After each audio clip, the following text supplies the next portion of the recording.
Good evening, everyone.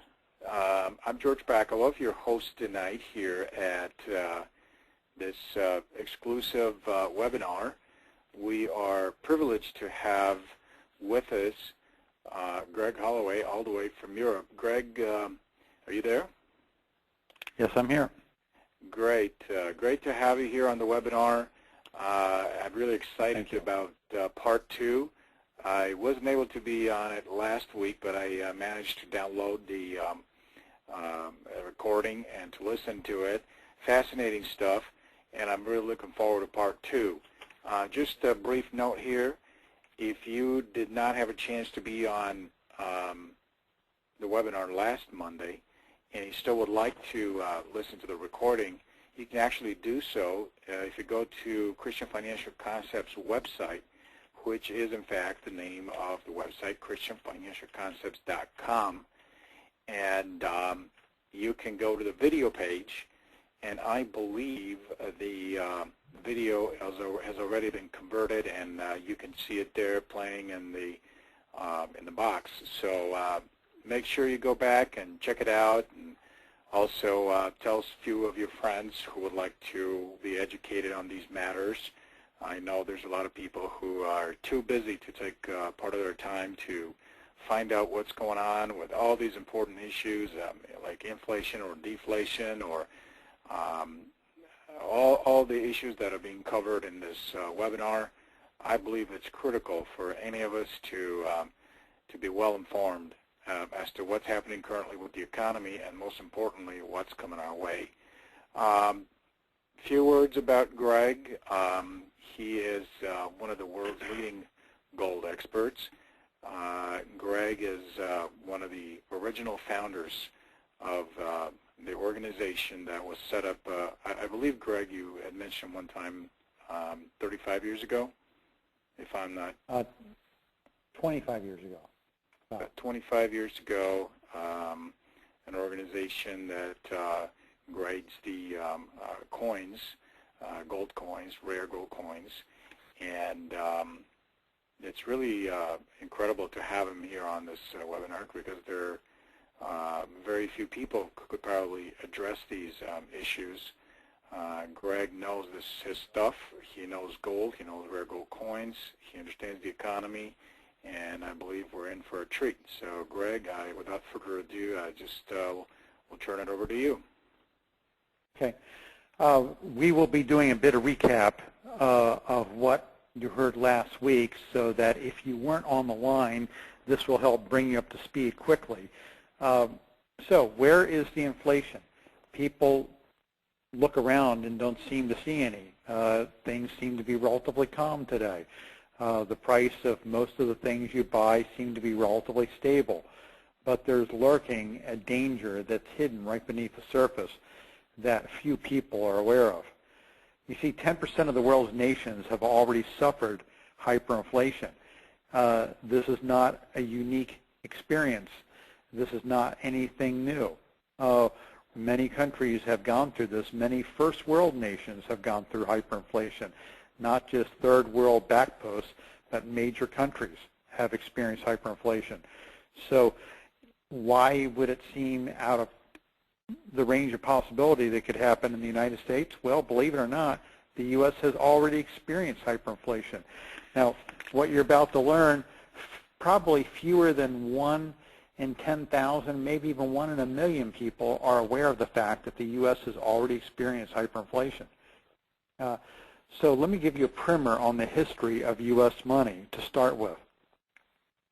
Thomas Jefferson, one of the founders of our nation and the author of the Declaration of Independence, gave a speech called The Curse of Hyperinflation in 1791 as he was debating the need for a hard money currency during the Third Continental Congress at the founding of the Constitution of the United States. He said, "I believe that banking institutions are more dangerous to our liberties than standing armies. Already they have raised up a money aristocracy that has set the government at defiance. This issuing power should be taken from the banks and restored to the people to whom it properly belongs. if the American people ever allow private banks to control the issue of currency, first by inflation, then by deflation, the banks and corporations that will grow up around them will deprive the people of all property until their children will wake up homeless on the continent their fathers conquered. I hope we shall crush and spurt the aristocracy of the moneyed corporations which already dare to challenge our government to a trial of strength and bid defiance to the laws of our country. It's just amazing. This speech could have been given today. It accurately reflects the current state of affairs in the United States and sadly reflects the fact that Thomas Jefferson and the founding fathers' wishes have been demolished. Most Americans think the U.S. would never dishonor our currency and create a new one. But the reality is the U.S. has had not one, not two, but three currencies. The first U.S. money was the continental currency of 1776 at the founding of the United States. This currency was passed around and used to help finance the Revolutionary War and the infrastructure building of the United States in its early years. But the continental dollar was replaced and devalued 100 to 1 in 1792 during this great debate that we talked about earlier with Thomas Jefferson about the lessons learned from fiat currency. Now, what is fiat currency? Fiat money is that is backed by nothing. It's simply a piece of paper, and we call it faith money. It's based strictly by the faith of the issuing entity, and it has no backing in anything. So our first experiment with money, here we are, the United States is a new country. We get our freedom from Great Britain. We're on our own, and we set up our first currency, and it fails. Thomas Jefferson gives the speech to the other founding fathers and members of the Continental Congress as a warning that we cannot do this experiment again. We have to learn our lesson, and we must create a new money. So the second U.S. money was created in 1792 as a result of this, and it was called the United States dollar as opposed to the continental currency. Here you're looking at the very first United States dollar-denominated coin. This is a 5-cent piece, or half Disney as it was called.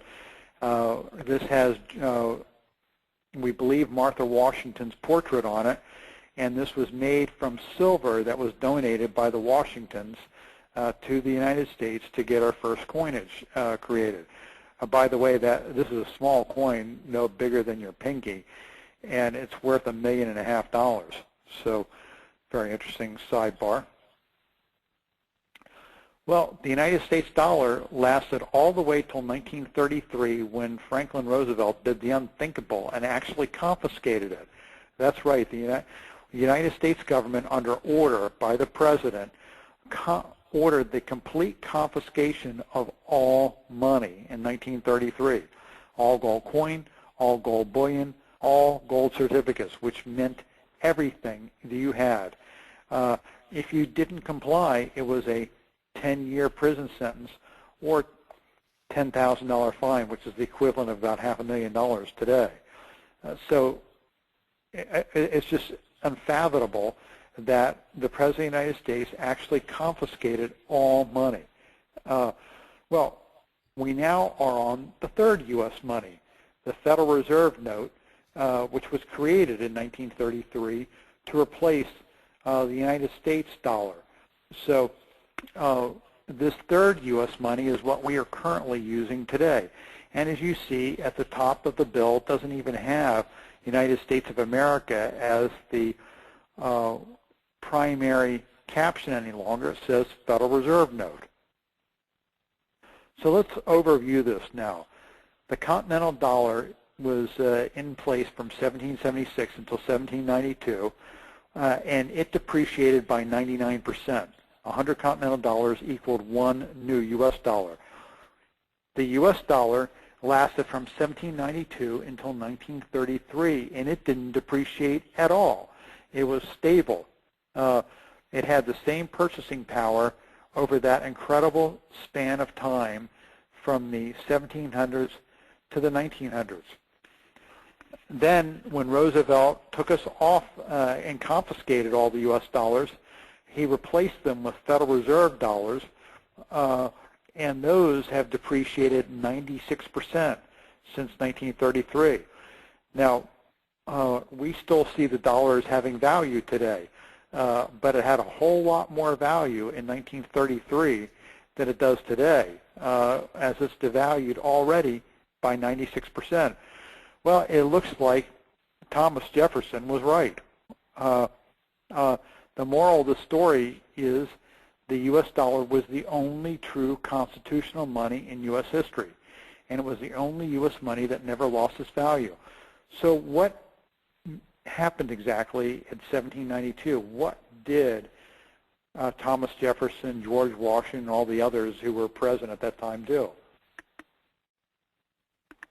Well, they were so concerned about the power of coining money being handed off to private institutions that they inserted the following into the U.S. Constitution, and that is that only gold and silver are true money, are only legal money. The only legal money of the United States is gold and silver, and that only Congress shall have the power to coin such. Well, what's happened? Well, in 1933, Roosevelt started the ball rolling with his executive order confiscating all money in the entire United States. You can have a copy of this executive order if you'd like. Just email us and we'll send you a copy of it. That was followed by his rubber stamp Congress passing a joint resolution stating that gold and silver were no longer money. Now, how did they accomplish this when this was part of the U.S. Constitution? Well, Roosevelt and the Congress managed to perpetuate a fraud on the American people who were so blinded and into believing that Roosevelt was virtually a god that they allowed him to do this and create something that is no longer possible. He actually changed the Constitution, which is not allowed to be done without a three-fourths, I forget the exact amount, I believe it's 65 or 70% vote of all the states. Now, the states never voted on amending the Constitution Greg, to allow this to happen. If I could just jump in and interject something. For those of you that are interested, the said part of the Constitution that actually discusses this in Section 10, Paragraph 1, Clause 5. For those of you that like to look it up and read what it's about, it's Section 10, Paragraph 1, Clause 5. It says, no state shall enter into any treaty, alliance, or confederation, grant letters, coin money, emit bills or credit, make anything but gold and silver coin, a tender in payment of debts. So thank you for that footnote. Thank you for that footnote. Now, the reason why the Constitution was written so that it requires a lopsided majority of states to vote. It's not a vote by Congress to amend the Constitution. Why is that? Because the Founding Fathers recognized that it was possible for one political party to get control of the entire presidency and Congress. It's happened many times. We've got it today. Democrats are in control of the entire national government. But that is very, very difficult to happen at the state level. And the Founding Fathers believed in states' rights and state power, and they believed that the government was run by the states, not the other way around. So they made it such that to amend the Constitution requires this lopsided vote by all the states in America. There was no vote by the states. There was no constitutional amendment. The party in power, the Democrats in 1933, managed to change this without any vote. So we have unconstitutional money. Our current currency, the Federal Reserve note, is not constitutional. Furthermore, as a result of this, our national debt is now exploding. As you can see from this chart, how it's gone from a very small amount as recently as 40 years ago to a gigantic amount today. And you can see the rate of increase is exponential at this point. As of today, this is actually even outdated more. Today, the national debt stands at $12.88 trillion, just shy of $13 trillion, of which it'll hit by next month. That's how rapidly it's rising. Now, where is it headed? Well, by 2019, it's projected to be $25+ trillion, which is just a mind-boggling sum of money. Now, what does that mean in terms of practicality? Well, the present national debt stands at $45,000 for every single man, woman, and child in the U.S. Should it double again, that will bring it up to $90,000 for every living person in the U.S. The average person doesn't have $45,000. The average baby doesn't have $45,000. Obviously, we have a problem. And the problem is there's no political will to stop the inevitable. The bottom line is people talk a good game, they talk sound bites, but there's no political will. The head of the Federal Reserve Chairman, Ben Bernanke, gave a speech 2 or 3 days ago where he admonished Congress to immediately cut spending to bring our national debt under control because of the seriousness of the problem we have. So the Obama administration has a little joint task force, and they're talking about ways that they can cut a few $100 million out of the out of our budget this year, which is like you trying to figure out how you can save 3 cents on your budget for the year. So it's strictly a sound bite. There's no political will to stop the inevitable. This year alone, the national debt will hit another record as our budget expands by an unbelievable amount. This year alone that we're in, we will outspend income by more than 50%. Our income is slated to be $2.6 trillion. Our expenditures well over $4 trillion, with a budget deficit this year alone of $1.6 trillion, which will be the biggest in history, even surpassing last year's unbelievable number that we were told needed to take place just to deal with the stimulus package for the problems we had last year. The free lunch generation has a vote, and frankly, that's the problem. The average American doesn't want to stop. They want that they want that goodie, they want that stimulus check in the mail. And as a result, we have a problem in America. At one time, only landowners in the United States had the right to vote. There's something to the reason why our original founding fathers thought it was wise that only landowners should have the right to vote, because we now have a situation where people have the right to vote who have no interest in the purpose and sanctity of the United States, but only have one interest, and that is, what are they going to do for me? Ron Paul is a congressman for Texas, and he writes extensively on this subject, gives speeches extensively, he's interviewed on TV. He ran for president in the last cycle, and he says the average citizen isn't willing to make the necessary sacrifices, which is absolutely true. Obama for president says stimulus checks for all. So you can clearly see why Obama got elected and Ron Paul didn't. That's just the society we live in. So you and I are frankly powerless to do anything about this except just watch it fall apart. So we need to protect ourselves.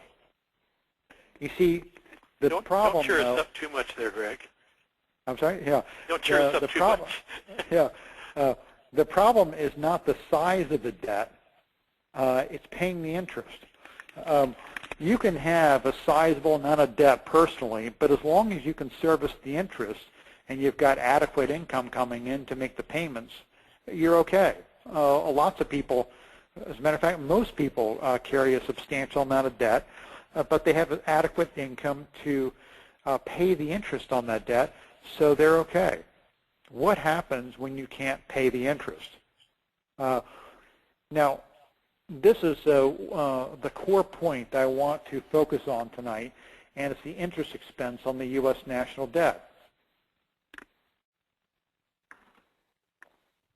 Now, if you look at this chart, it doesn't look like it's really going up that much. Yeah, it's going up, but it's not exploding the way this chart did back here. I'm going to flip back to it.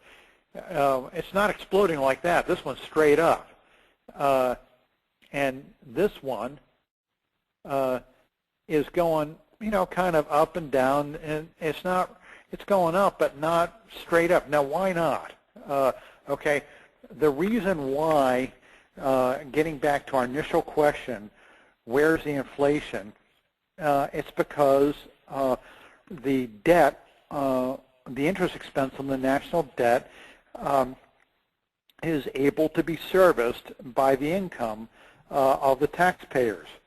Now, how come our national debt is exploding and yet the interest expense is not really exploding along with it?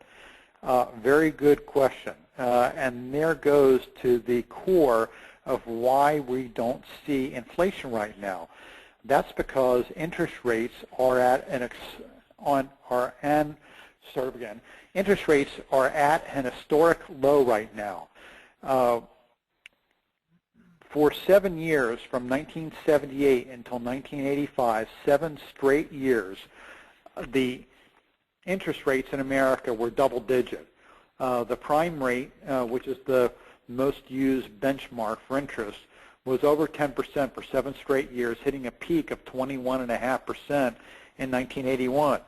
I remember buying my first house, coincidentally, in 1981. And I thought I got a good deal because I got an 18% mortgage in 1981. And after a while, began to realize, wow, this is a lot of money. And I figured out a way to pay it off and was happy to get rid of that expense. Well, today, interest rates are down to the couple percent range.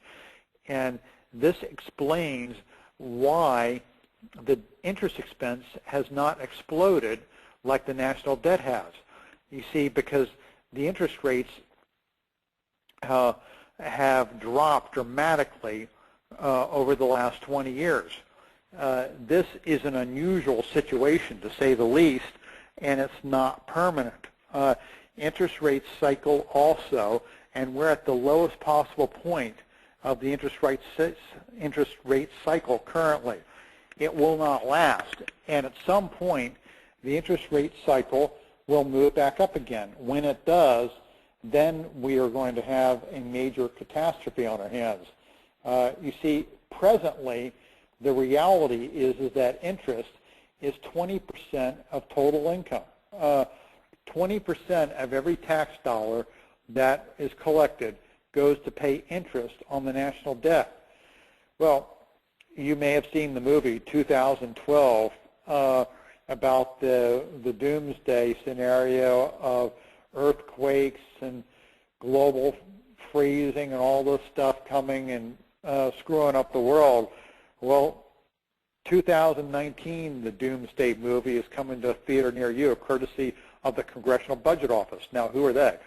The Congressional Budget Office is the primary agency charged with reviewing the budgets of the United States and guiding those out for the future for us.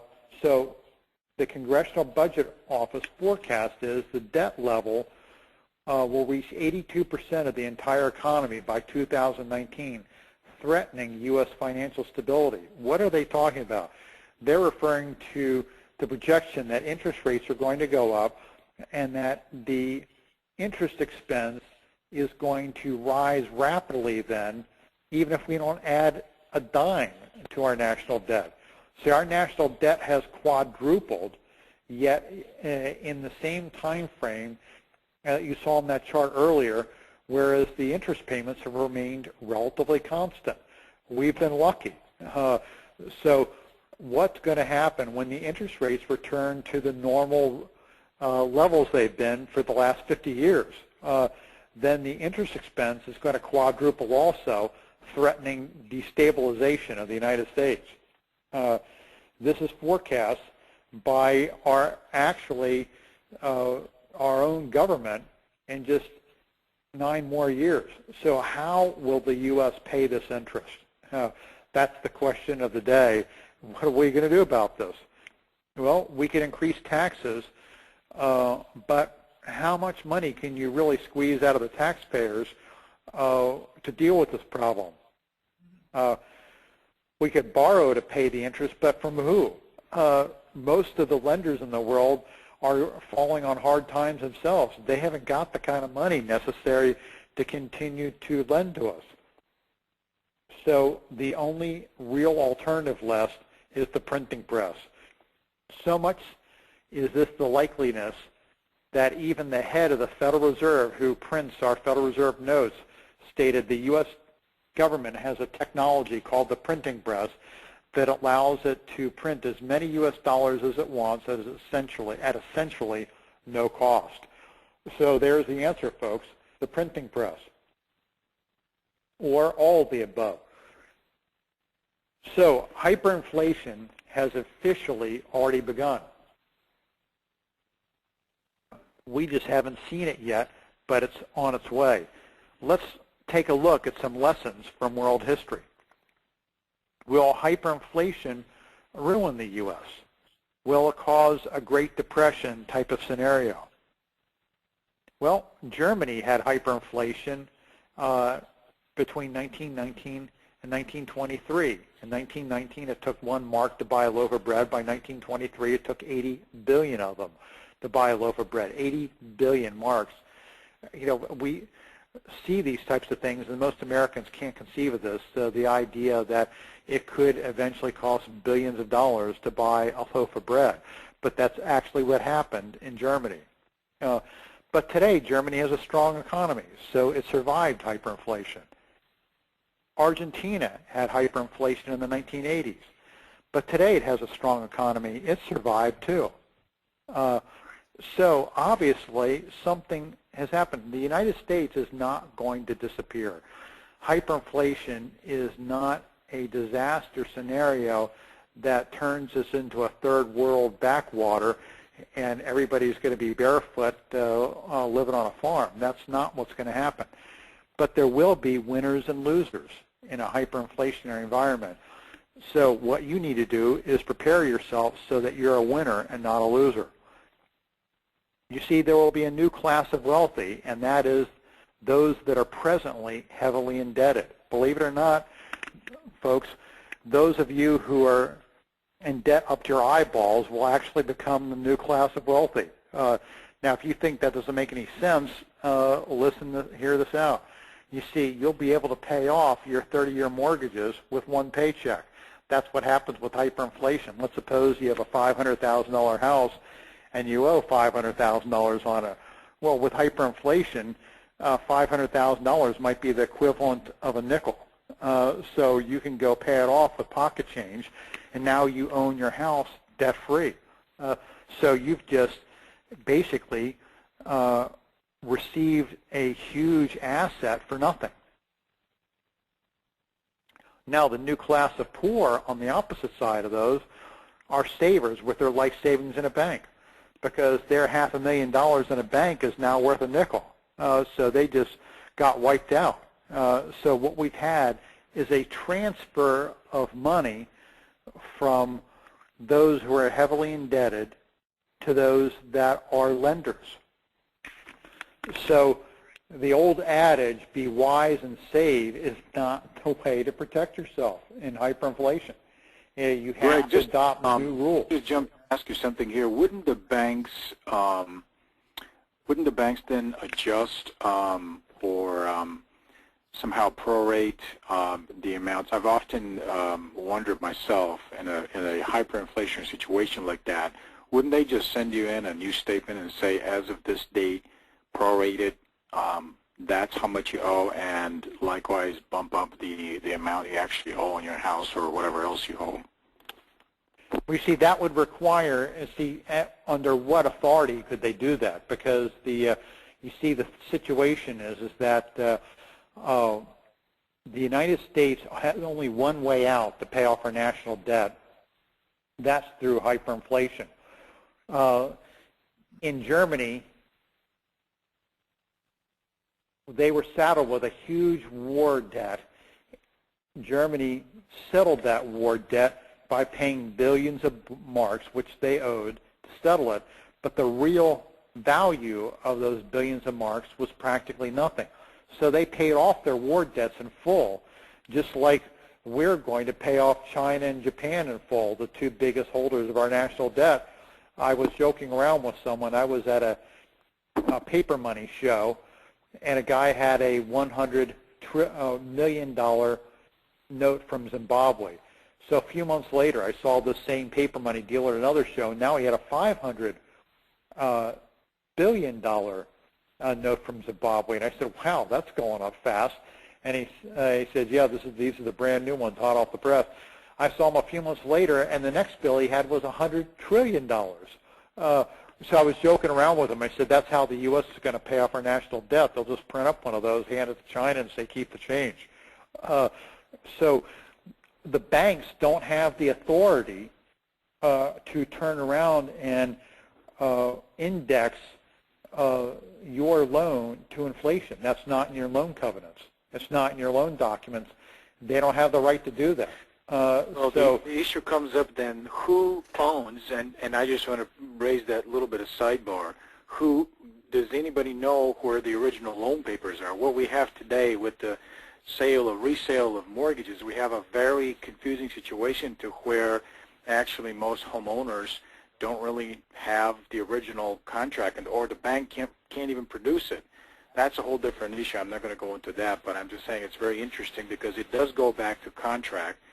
And you're saying that unless it's in the original contract that they can prorate or index what you owe to them, they actually can't just go to the current exchange rate and do that just like that. No, and I dare to say that all loans and mortgages in this country are not indexed to inflation.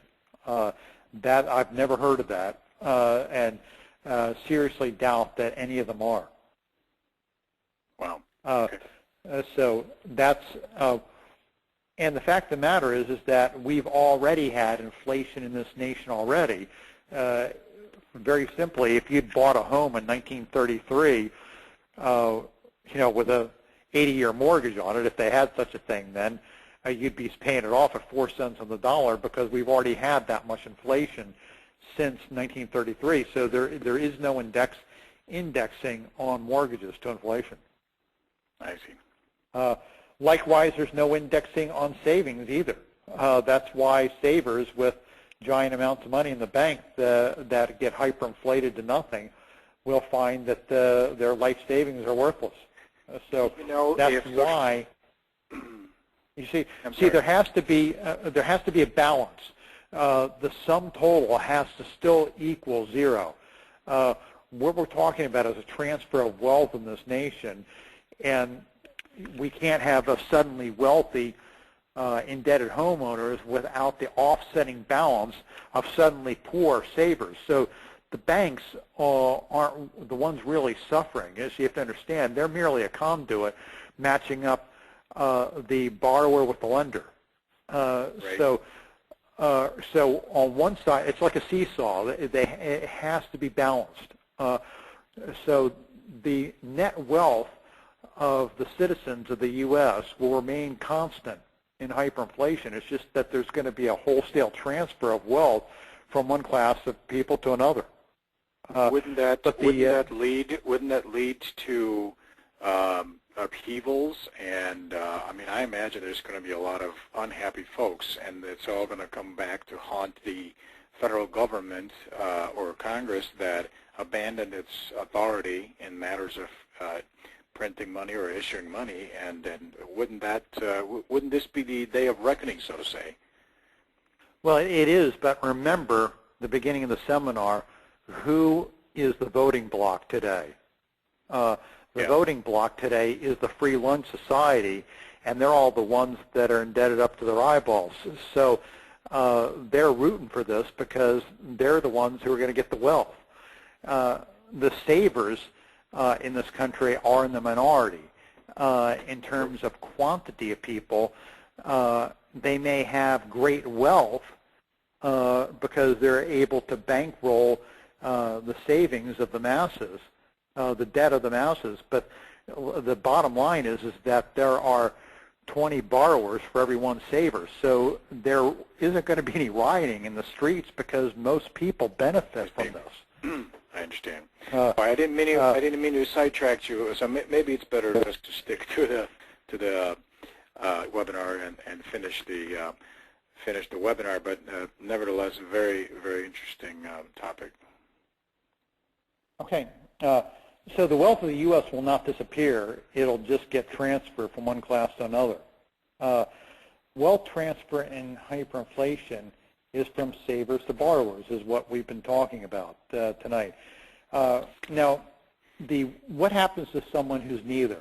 They're not indebted to their eyeballs, and they're not a saver either. They're just a, Joe class citizen who goes to work each day and gets a paycheck and comes home. Those people aren't really affected either because wages are indexed. You see, unlike savings, unlike loans, which are not indexed to inflation, jobs usually are.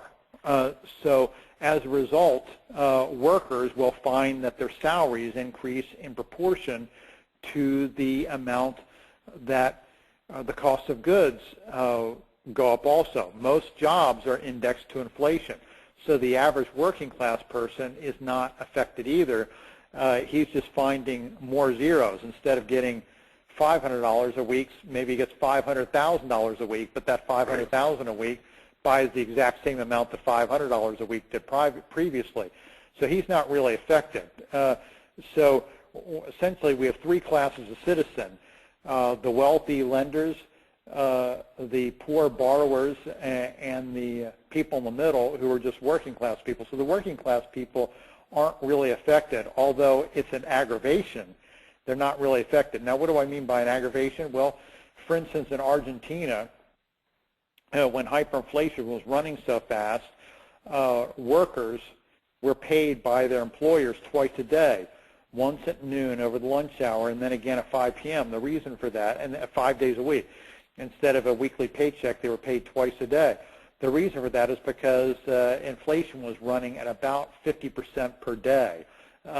So you wanted to go out and spend your money in your lunch hour, which is a terrible burden to have to think that I got to figure out how to get rid of this hot potato because it's going to be worth less by 5 p.m. So it's a terrible burden, but at least they were able to survive from it. And then the constant headache of being a merchant, having to readjust your prices that often, it's a serious aggravation, but people did manage to survive and live through it. Now, what about stocks and bonds? Well, stocks may fall, they may rise. It's hard to say.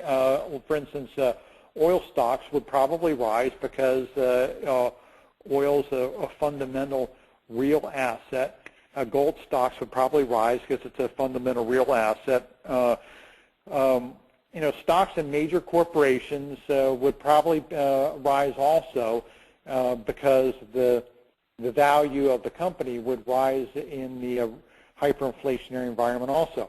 Bonds, however, would get clobbered because of the fact that there is no index to base those with relative to hyperinflation, so those, like savings in a bank, just become decimated.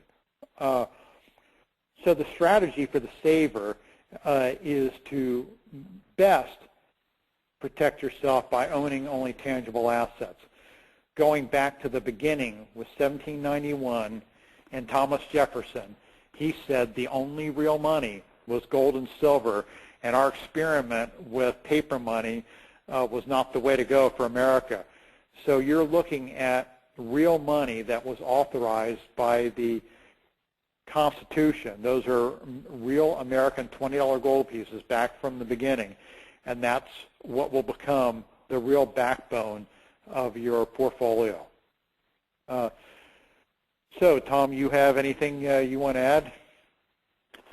Well, just that I think tomorrow night's webinar, for those of you that haven't been on Greg's Tuesday night webinars, Greg normally is not on our Monday night webinars, usually once every month or two. This is very, very unusual. I don't think that we've ever had, except one other time, we've ever had a two-part series 2 weeks in a row. Once George Baklov, who's our host tonight, did a two-part webinar with me on the principles of liberty. As you can tell from his comments earlier, George is quite an expert on the Constitution. And we did a two-part series on that back last year. This is the only other time we've ever done a two-part series, and it wasn't even planned that way. Greg was supposed to speak last week. We had another subject for tonight, but we had so many people on last week, and we had so many questions, so much interest that we decided to have Greg do a second part. But normally he doesn't speak on Monday nights because right now it's 3 o'clock in the morning for Greg. So he had to stay up quite late to be with us. So usually he does his own webinars on Tuesday nights, and they're at 6 o'clock Eastern. Tomorrow night he'll be doing his normal webinar, but it's going to be anything but normal. It's going to be a very special webinar. He's going to be talking about how to trade gold bullion. Those of you that have been on his webinars before know that Greg is quite an expert on rare gold coins. As George, our host tonight, mentioned in his introduction that you didn't get to hear because of our sound problems, Greg has been trading rare gold coins for 40 years, and he's considered one of the top experts in the world in that arena. And so normally on Tuesday nights, that's his subject. But tomorrow night, he's going to be talking about how to trade gold bullion like a professional, and actually showing how even when gold is flat, even when gold is not going up, if you know how to trade the premiums on the kinds of gold coins that we're just showing on the screen, you can make money trading gold bullion. So it's a little bit off the beaten path for his normal type of webinar, but I've seen the material for tomorrow night, and it's going to be very, very interesting. So if you're not on his mailing list to receive notices for the Tuesday night webinars, those are sent out on Monday evening, so that'll be sent out later on tonight. Actually, I think it's already been sent out. But anyway, if you haven't gotten an email for it and you'd like to, just send an email to the address on the bottom of the screen. They're webinars@bellsouth.net, and say, I'd like to be notified about Greg's Tuesday night webinars, and we'll make sure you get an invitation for it. If you don't go to all of them, make sure you go to at least that one. That's going to be a very, very interesting webinar. And by the way, the Monday night webinars and the Tuesday night webinars are recorded. The big difference is the reason why you want to attend live whenever possible is that you can't do what a lot of you are doing right now with a recording, and that is you can't ask a recording a question. And so let me encourage you, as I'm chatting right now, to go ahead and do what some of you are doing, which is putting in questions. Go ahead and put your questions in the question area, and Greg will start answering those in just a moment. But if it's impossible for you to be there tomorrow night, just send an email request to that same email address, usually about 2 or 3 days after any webinar. It's edited and posted, and you'll be sent a link to it, or you can go to Christian Financial Concepts. And Greg, if you could just go ahead and switch the screen to the next one. I think that's on the next screen. well, actually, these are the holidays. May 31st, which is the last day of this month, and July 5th, which is the day after the 4th of July, and then September 6th. Those are the three holidays over the next 3 or 4 months where we will not be doing Monday night webinars. And then go ahead and switch to the next screen. And there's the information about where you can go to just click on a lot of these webinars, and instead of having to download them, you can watch them in real time on Christian Financial Concepts, and also there's the email address. Okay, let's go ahead and look at some questions and some comments. Don always has good comments. Don says, don't worry, the government's going to bail out the banks. Probably so. They seem to be doing that a lot, don't they, Greg? Yes. While you look at the questions, can I just shoot one to Greg? Of course.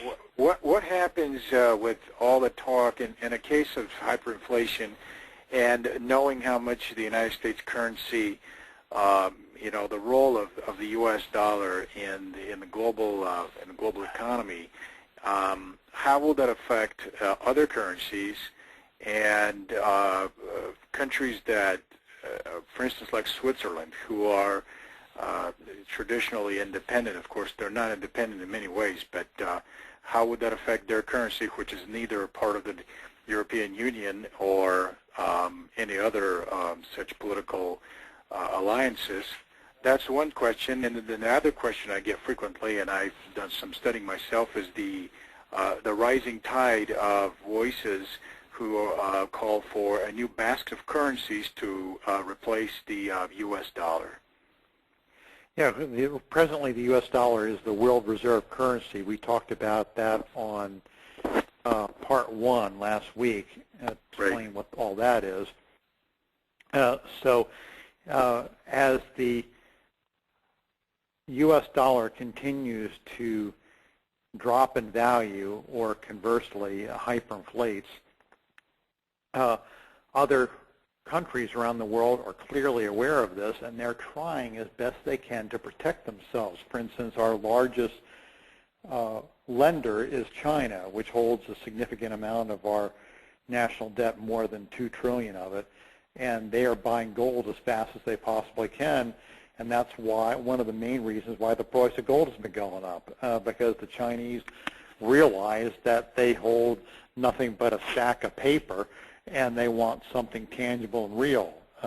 So obviously not everybody will be able to convert their dollars into gold or something tangible, and there will be a lot of them left holding the bag, and that's something that no one can possibly predict as to who will be the one left out in the game of musical chairs, but obviously somebody will. So I would only be guessing as to say how the currency would change in the exchange rates with all the other currencies, but no other country in the world is doing what we're doing at the level we're doing it. So we will experience this hitting the wall with hyperinflation sooner than other countries will. So they'll have a roadmap, if you will, to watch what's going to happen. What will happen? Well, we'll eventually reach the point, as we did with currency number 1, where we obliterated it completely and started over again. So that's a very real possibility. Do you think that the fiscal policy of the European Union is actually, as compared to the United States government, do you think that that's better off, that the euro is better off right now? Because from everything I've gathered, the euro itself is unrealistically overrated. Some people say up to 30% of the value of the euro is nothing but political clout, and how will that? I wonder how that will affect the, in a case of hyperinflation, the dollar-euro relationship particularly would be very interesting to watch. Well, you see, the United States has the problem internally with its own nation.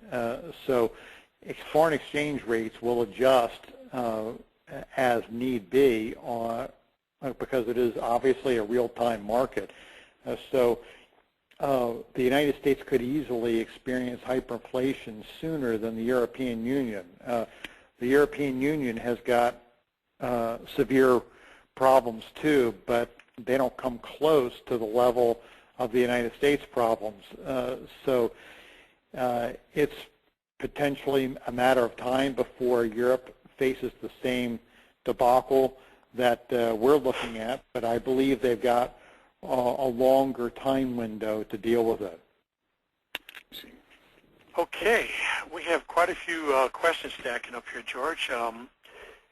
Frank and Diane ask, how will hyperinflation affect the homeowner who has paid off their mortgage and owes nothing? Well, obviously it won't have any effect. Okay. If you have no debt, if you're a person with no debt and no savings in the bank, then it doesn't affect you at all. Neutral effect. Yeah. The follow-up question, how will property taxes be affected? Well, that's a good question because the government does have the power of raising property taxes, and property taxes are based on an assessed value.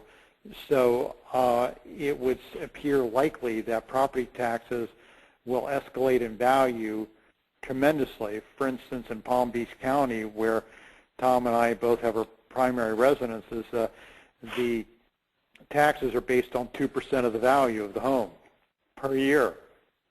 So if your home goes up 50 times in value, the taxes are going to go up 50 times also. Okay. Donald, I'm going to ask you to rephrase your question because you asked about collectible precious rare coins, unlike rare coins, and basically collectible precious rare coin, metal coins, and rare coins are pretty much the same thing. So if you could rephrase that question, I'd appreciate it. Tom Ratliff just basically made a comment because we talked about Argentina having a sound economy. He made a comment that Reuters reports that in 2010, Argentina's inflation rate is back up to 20%.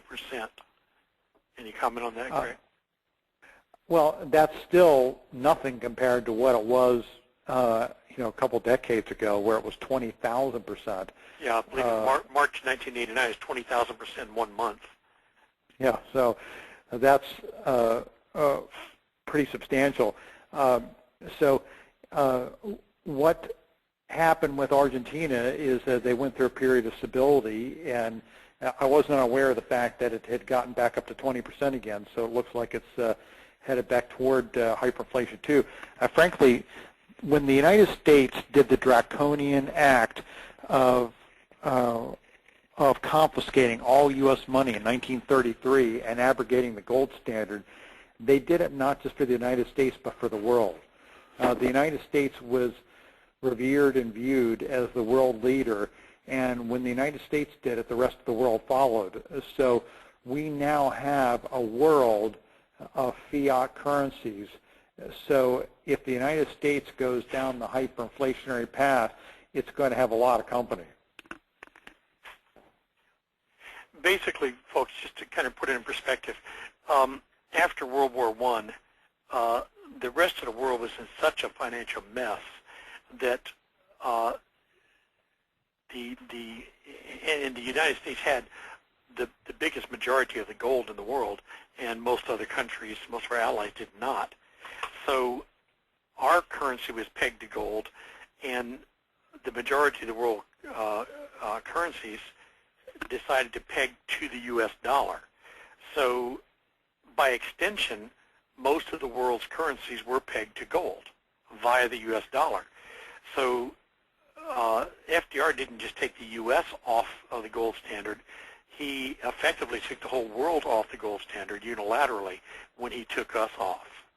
And that happened again when we went off the gold standard light, as Greg talked about last week, the Bretton Woods Agreement, where we had, instead of dollar being backed by gold 100%. We were backed about roughly 25%. And then people call it jokingly gold standard light. We were redeeming our currency for gold around the world, and we just unilaterally decided not to do that. We didn't inform the international community of it because we didn't want everybody rushing to redeem and get gold beforehand. We just announced to everybody that it's over. Forget about it. Very interesting. Here's a good one. Ken asks, and if we did have, by the way, Ken, we would get very rich off of this. He wanted to know if we have any idea of the time frame for hyperinflation. I saw an interview with the gentleman who actually experienced hyperinflation in Germany, and he said, like lightning gets struck with no warning. Suddenly, no one wanted our paper money. I'm sure that Greg's going to say the same thing I'm about to say to you, is that no, nobody really knows the timing for it, and there's not going to be a lot of warning. But Kim says he's selling a house, and he said, I'm selling a house rent to own, and wonder if I should try to change this contract in case hyperinflation hits. We can't tell you when hyperinflation might hit, but Greg might have some advice to you about whether or not you might want to change your strategy. Well, I would just simply include in the lease the right to index to inflation, and then you're covered. Okay.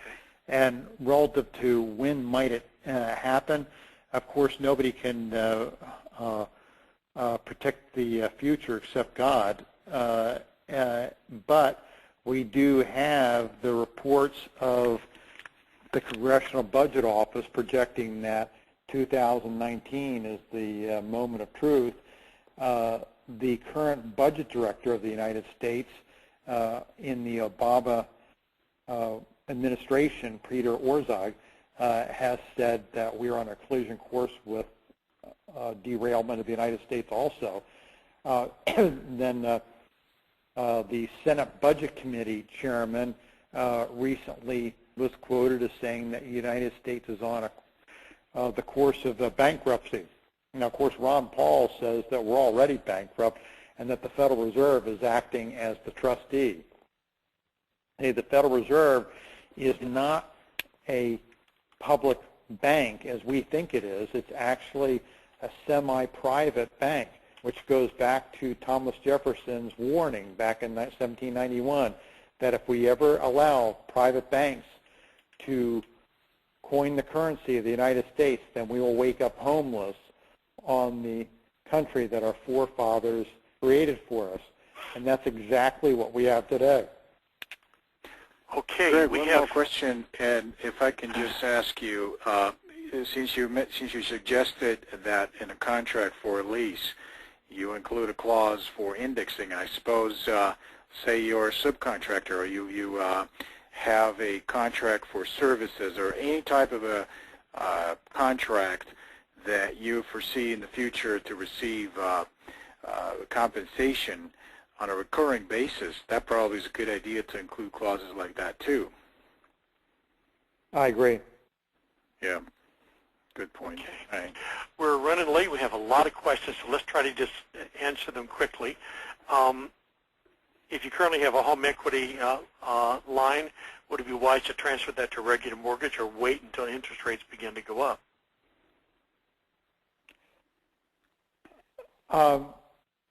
Well, Tom, I'm not certain I understand the question. Maybe you could help me rephrase it. Okay. The question is that Barbara has a home equity line of credit. Instead of a regular mortgage, she has an LLC, a line of credit. And Right. I'm assuming that the question is, she's asking the question because most of those are ARMs. You know, they're Yeah. adjustable rate mortgages. So Should she convert it to a fixed rate? Absolutely. Mortgage, like a regular fixed mortgage. Yeah, absolutely. This is the time to do it because interest rates are at historic lows, which will not last. Okay. Frank and Diane again, explain the weakness in the Perth Mint strategy of holding the gold and having a certificate issued by Australia. Well, it's an interesting plan. I mean, it'd be nice if they did something like that in the United States, but they're not. That's, as an investment, I'd rather just hold the gold, period, rather than a piece of paper saying that they hold the gold. I'd rather just have it myself. Yeah. My comment on that, Frank and Diane, is simply that if there's an emergency, I don't want my gold held by anybody, particularly across the ocean, but even across the country via a piece of paper, because of the issues of getting it back to me. If there's problems, if there's disruptions in the financial systems, there may be someone in the government that says, okay, we're just going to halt any movement of gold. And so I would rather have it either in my own vault or in a safe deposit box or in a safe in my house or a private vault that I have access to and no one else. This is just a technical issue, but David asked, do all callers have the ability to talk or just one? The reason you're hearing George talking, folks, all of our lines are automatically muted because this system can handle up to 1,000 people. So everyone is muted by default. Only people who are panelists, in this case, George is a panelist because he's our host tonight. So he calls in on a special line. Will inflation start slow and build rapidly? And that's the most likely scenario, just like it did with Germany, just like it did with Zimbabwe. So that's the traditional way in which hyperinflation builds. Okay. Will this be a global meltdown? It's quite possible. As we have discussed, the United States is the world reserve currency. Other currencies follow and could conceivably follow in the exact same pattern, creating their own winner and loser scenarios in their own home countries. There's an old saying that when the United States gets a cold, the whole world sneezes. I'm not sure if this is tongue-in-cheek, but will Bush admit that this is all his fault? I don't think he needs to admit that, because everybody else in the whole world seems to be accusing him of everything's his fault, including earthquakes, hurricanes, tornadoes, and everything else. It's not Bush's fault any more than it's Obama's fault or Nixon's fault. You have to look at the source, and the source was Roosevelt. Roosevelt opened Pandora's box, and he took off the lock that protected the sanctity and safety of the American money. And when he opened Pandora's box, he just let it loose into every spendthrift Congress and president we've had since. Yeah. And by the way, I spent most of the week in writing an article on that very subject of whose fault this whole financial meltdown was. And I said, let's go after the real bad guys. If you go to conservativetruth.com, you'll see an article there. And, basically, I think what we're seeing the president and the Congress do, trying to point the finger at the banks and the brokerage firms, and particularly using Goldman Sachs as the whipping boy, is totally bogus. As Greg says, it all started with FDR, and then basically the Congress caused all the problems by forcing banks and mortgage companies to give mortgages to people that couldn't afford them, that didn't qualify for them. And when the government sticks its big nose into private enterprise, the results are always disastrous. So if you want to see a more detailed explanation of what caused the meltdown, read that article. There's a lot of documentation in there. Okay. Don says, he wants to know if the common pre-1933 gold coins versus the rare coins experienced deflation like after the 1980s when gold went down in value. will the rare coins maintain their value where the semi-collectible could drop in value with the price in gold, even if it's a temporary drop? Did you get that? Well, both are going to go up in this scenario, and gold went up precipitously in the late 70s and then dropped. That's a whole series of discussions that will have to remain for another webinar because it's too time-consuming to explain the reasons why that happened. But that was largely a result of a brief period of excessive inflation that we had in this country in the 70s that drove gold to the level it did. Once the inflation levels were broken and brought back down again, that cycle dropped with it.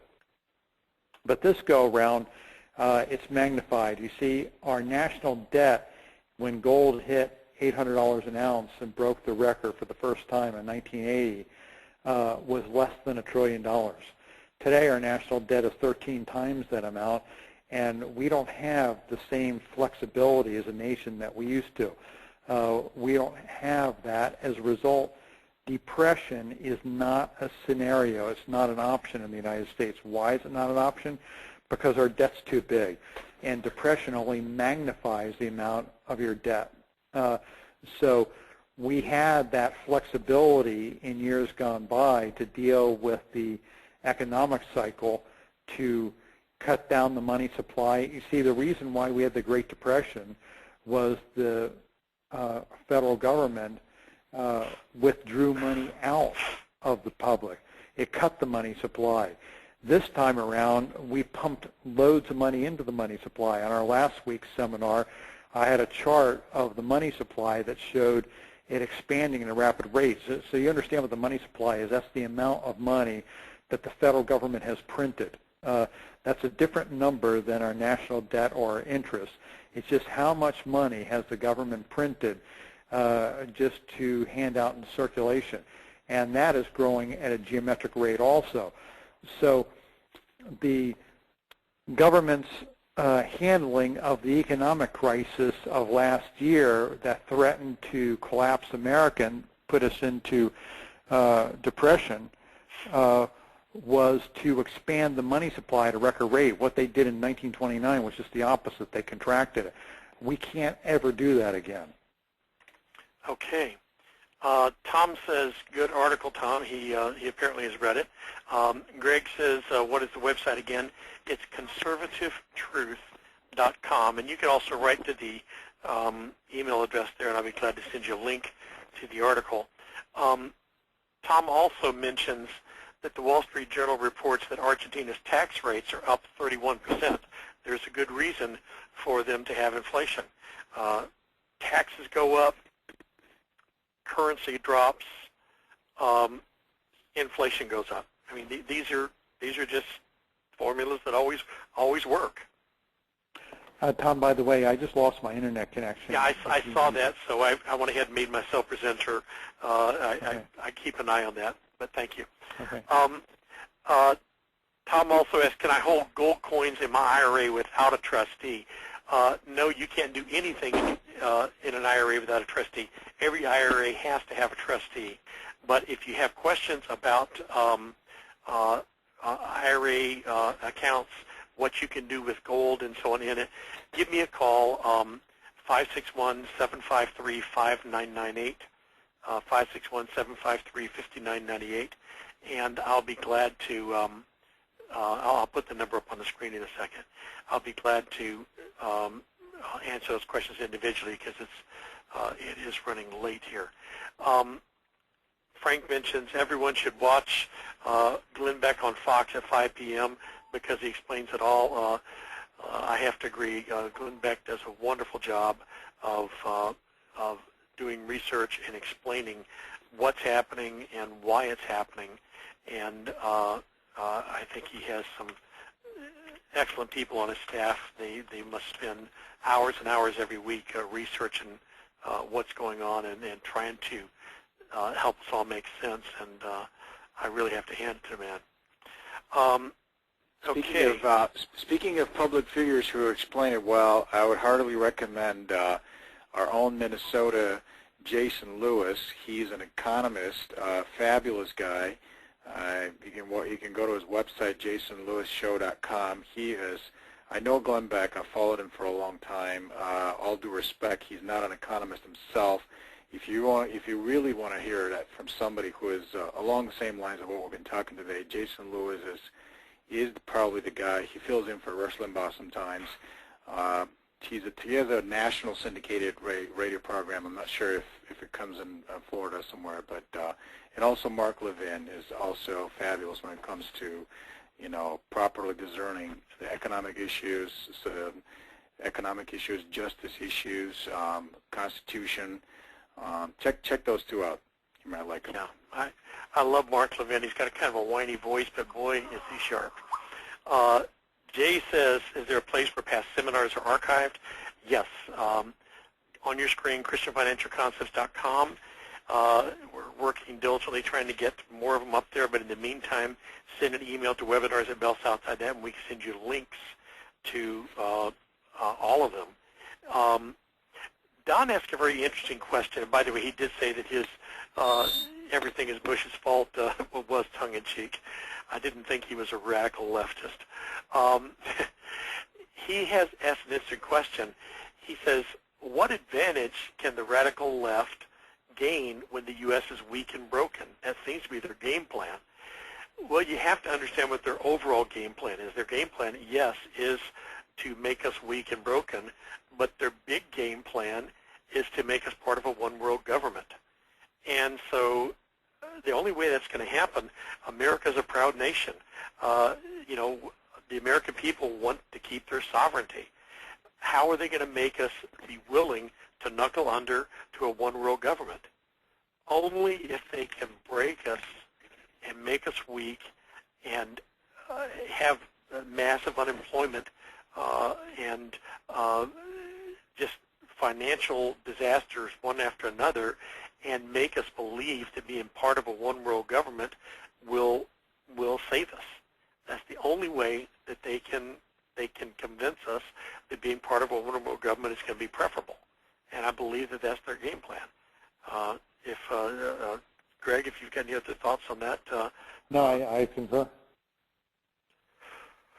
Bob says, are you familiar with the book, The Way the World Works by Jug Woniski? Do you recommend it? I'm not familiar with it, so I can't recommend it. But George, Greg, have you heard of it? No, I've not heard of it either. No, haven't. Well, obviously, Bob recommends it. Type me in why you recommend it, Bob. He's saying it's called The Way the World Works, and it's by Judd, W-A-N-I-S-K-Y. So Google it. Maybe Bob will tell us why he thinks it's a great book. We're way past time. We'll give it another 5 minutes, and then we're going to go ahead and wrap her up. But this has been a great, one thing about Greg, he always generates a lot of interest. We always have a lot of great questions.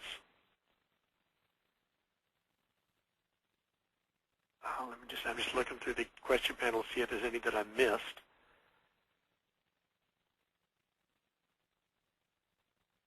Oh, Tom mentions, what do you think about all the colluding of the leaders of the free world at the recent conferences in Europe?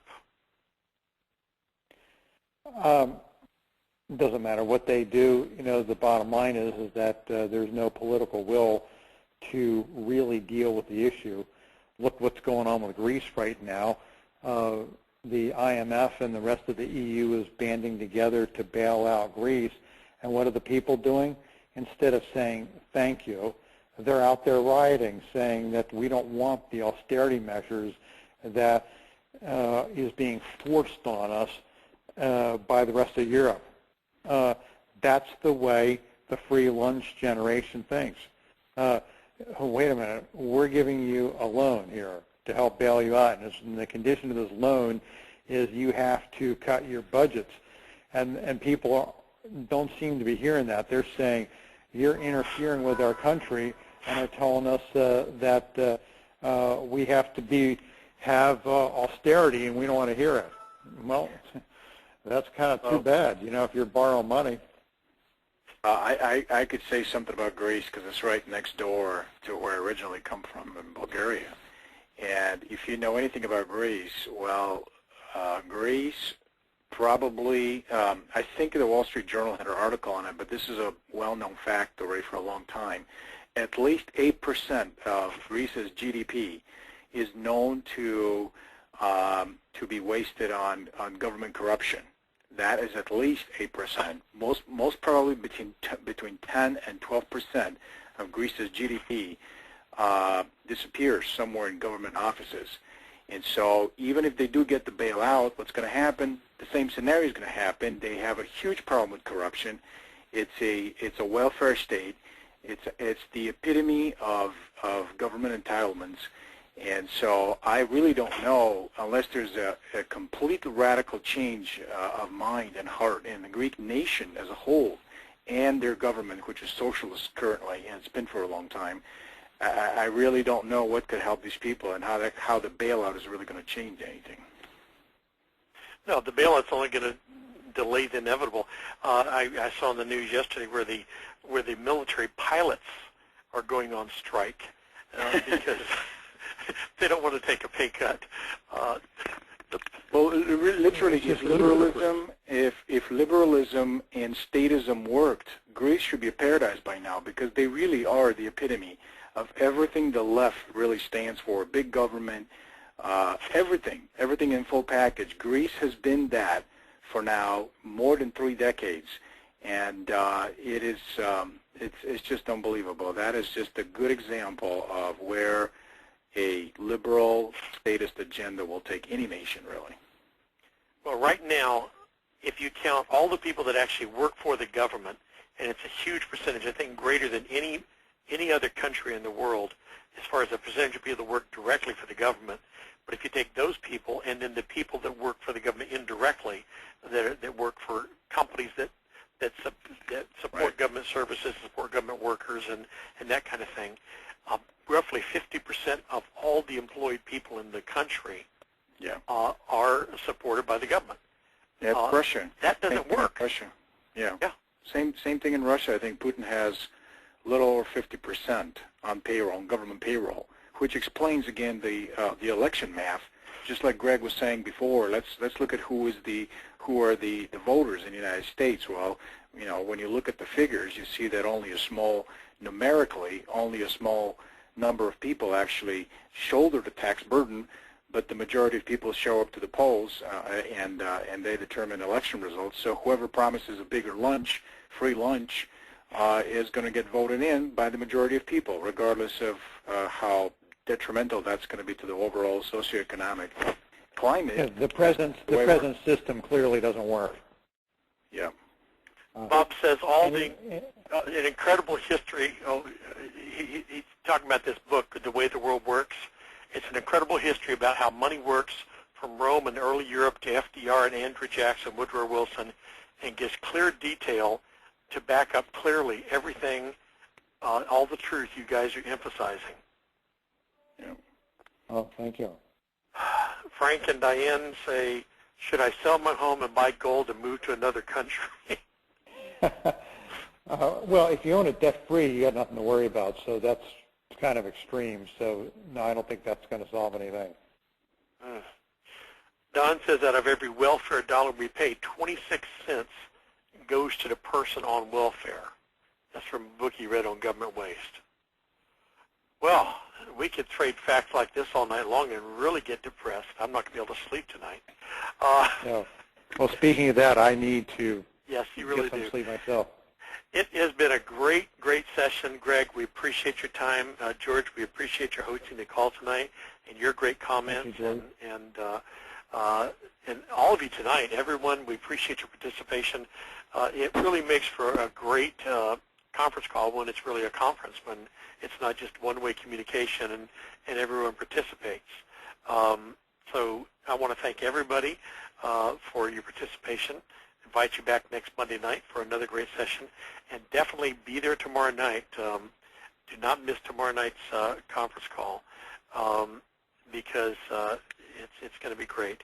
Join Greg at 6 o'clock tomorrow evening, and if you are not on the the list, make sure you send an email to webinars@bellsouth.net. And with that, I'm going to say good night and God bless you. Greg, do you have any final quick thoughts? Thank you for listening tonight, and if you think of a question that later that you wish you'd ask, just email to us, and we'll still take your questions. Thank you all, and good night.